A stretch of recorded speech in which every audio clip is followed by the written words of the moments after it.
Zoom, zoom, zoom, zoom, zoom, zoom, zoom. Welcome to Daily Dev Update. Alright, so this is a behind the scenes look of our new level set, as well as a general overview and kind of workflow of how I go about lighting something like this from scratch. And I will start off saying that there are a few limitations that I have to deal with on a constant basis in order to achieve a look like this at the end. Because if you imagine that we have, say, 100 levels, and each level costs 10 megabytes of on-disk memory, 100 levels then would cost a gig of memory. Now, 100 levels realistically has around an average of 20 to 25 megabytes of on-disk memory, and this can vary from large levels being around 40 megabytes, from small levels being around 10 megabytes. And this is a small level, so it's around 10 megabytes. But this means that light maps, reflections, and just overall lighting data needs to all be packed within this 10 to 30 megabyte limit. And that can be challenging, and as far as the assets are concerned, that's something that I had to really work directly with in order to make sure that all of this is possible.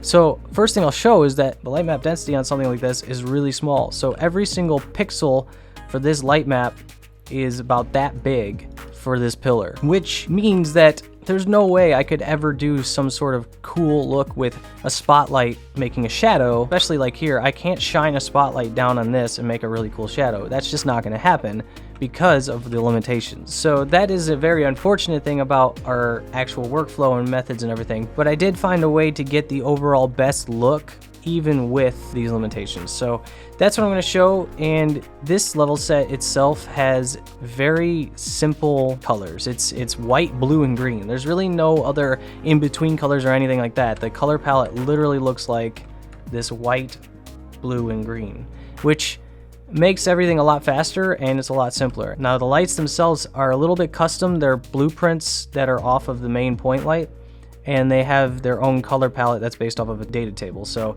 I can just load in a color palette from my data table after I change it, so that way everything is consistent as I go. I'll just jump in and show you kind of what I'm doing. And first thing I'm going to do is grab my two lights to start with, and that's really what I'm going to use to light this new room. Now this is the blank room from scratch. Everything in here is unlit, and it's, you know, obviously super dark because of that.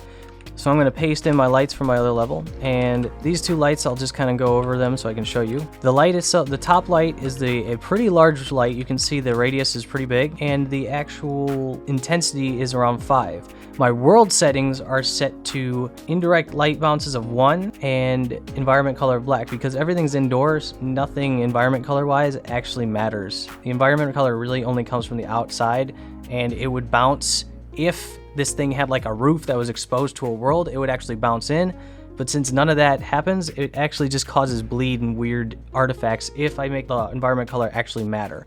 So the environment color has to be black, and the bounces are 1 because that gives me the most control over my lighting. If I have too many bounces with these small of light maps and just overall the indoor spaces that I'm working in, things tend to bleed a little bit more than I want. And this just pretty much allows me to place my lights, and it'll look almost exactly like the lights that I placed in the scene. The last thing that I do on my light is I'll go into my light settings, and under min roughness, I will set the min roughness to 1. And what that does is make it so that this light does not affect reflection at all. And I'll show you later why I do that. But for now, what I'm going to do is start actually lighting the ceiling. I'll get the ceiling kind of lit up with the blue. And I'll just go ahead and copy these guys around. There's the intensity set to 5, and the radius is pretty large. The fall off is set to 4, and I work with a pretty hard fall off to start with, so that way if it's too bright, I can scale the fall off back a lot easier. Once you get too high on the fall offs, when you actually scale back, you end up losing the ability to change your intensity overall. And that's kind of why I start with 4 as my default, so that way I can always tone it back a lot easier rather than starting with 8. This is pretty simple. I'm just gonna cake the ceiling with blue. So now my ceiling is lit, and really it's not that many lights. It's pretty simple. I'll just go ahead and take my ceiling lights now, and I will copy and paste them. So Control C, Control V, move them downward, make their radiuses a bit smaller. So we'll go with like 5,000, see what that does. Okay, and then I'll make them green. And this will give me a nice gradient green effect, since I have these tubes on the corners of this level, the designers put these tubes on the corners. I want to emphasize those green parts. And also, this map in general is going to have a lot more green on the ground, just simply because of all the geysers all over the place. Over here, I'll do a white, and then I'll do a green on this part just to offset. And then down in this cove here, I'll add a lot of green. And that's what I'm going to do now. And since it's a perfectly symmetrical map, I'm going to just go ahead and do one side first, and then I'll kind of copy a radial pattern. I'll do the white first, and then I'll do the green. So the white light itself is set to 10, and then the actual fall off is set to 6. Similar to the light above, I'm working with a tighter fall off just so that way later I can make it a lot less intense. What I'm trying to do with the floor lights is the floors are really important because I need to make sure that all of the play space is properly lit, or else the player gets angry in terms of their gamma. It makes me really sad because when their gamma's up, it doesn't look the way that I want. I'm kind of placing these lights in a cross pattern because what I'm looking for, what I'm doing this, is actually taking the center part where the spheres are and trying to get the spheres to overlap. Because if you do a grid pattern like this, you end up getting these spots in the center. So I naturally just kind of get to a pattern that's like this. What I'm trying to do as far as sizes is I'm trying not to bleed the light upwards too much, but at the same time I don't want to place 1,000 lights in this level. So it's a balance between size and just how much grief you want to go through when you're lighting stuff. And now I'll throw a green light over these geysers because they have a lot of green. Overall, I think I'm starting to like this. I'll throw a couple of green lights down here, just in the cove to get that lit up, light the other 2 geysers up here. And then the last thing I want to do is, you can see if I take a look at this wall now, there's a few dark zones, and these dark zones are right in the middle here and right in the middle here.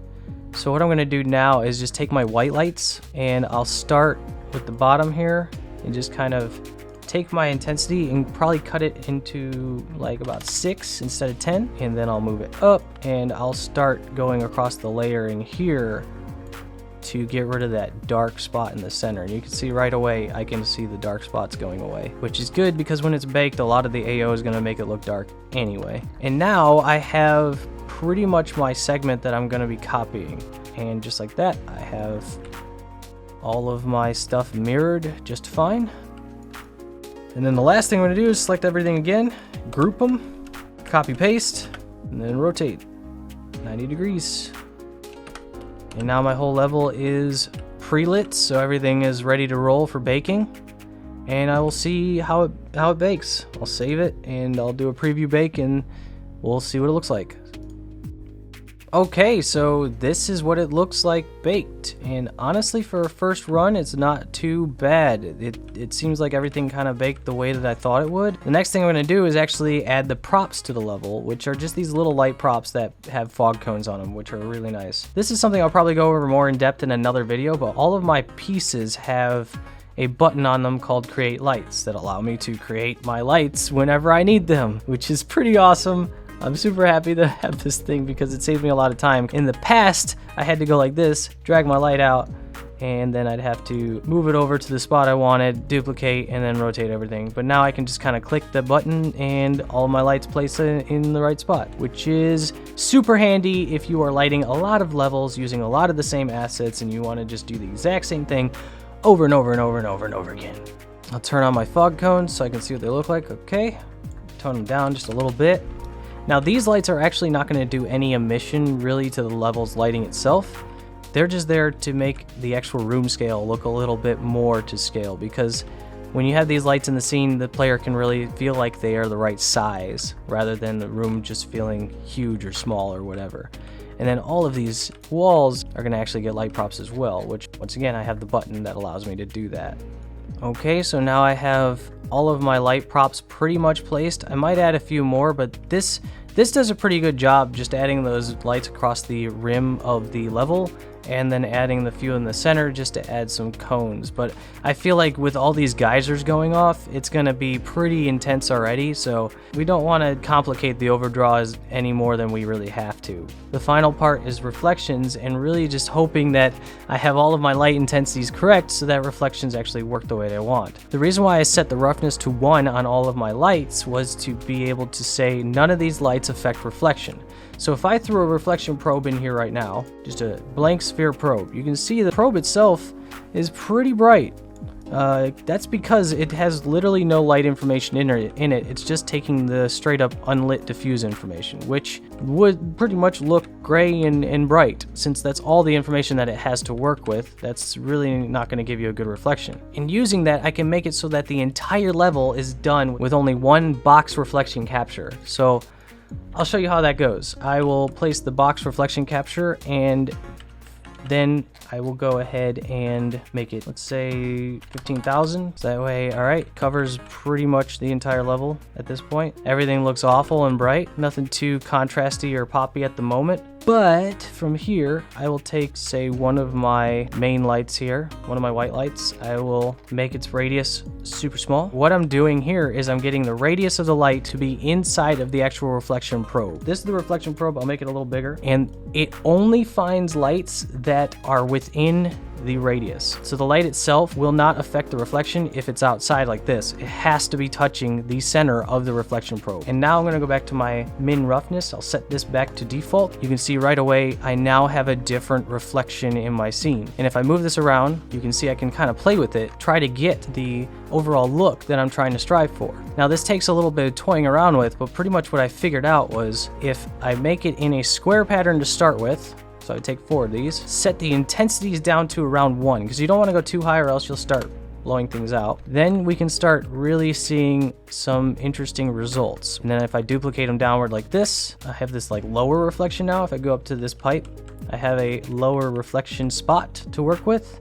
It really just takes a little bit of toying around with this type of reflection system to get the overall look that you're going for. For me, it took a little while to get in the groove to figure out what I was doing. But essentially, I'll just start taking these and I'll make a circular pattern with them. So that way it kind of affects it in all directions. And eventually I came up with this honeycomb pattern, which includes quite a few lights, but it does the job. If I go up to one of the glass walls here, you can see this is essentially what my reflection looks like. It's just a bunch of spots of light. This is just really what achieves this overall super specular and nice look of reflection across the entire map without having to place more than one probe. And that's crucial because we need to save as much memory as possible when making these maps, since one of these reflections costs up to about 1 to 2 megabytes per reflection. Now I did try to go down the custom cube map route, but that ended up being so much of a hassle and wasn't nearly as customizable if I needed a level that had slightly different colors in their reflections, which that happens quite a bit. I'll copy this and then I'll go into my other map and I'll just delete what I started here and I'll paste my reflection in, move it to the center, and my final result ends up looking something like this, where the reflections are actually doing their thing in the map. You can see on all of the curved pieces, the reflection really plays nicely. It has a really cool look to it, especially on these inner pieces and the super shiny tube pieces. There's a lot of reflection information to play around with. All right, so this is the final look of the level. It's turned out pretty cool. The geysers themselves will definitely light up the level a lot more. So yeah, that is my workflow for lighting from scratch in MOTHERGUNSHIP. So yeah, that was a bit of a long one today, and I hope you might have learned something you didn't know before about lighting in Unreal, because there's a lot of little things that can just add up to make your workflow better or kind of achieve a look that you were trying to achieve. So yeah, if you like what I'm doing, please drop me a line down below, smash those buttons, let's go, and I'll see you tomorrow in another episode. Bye!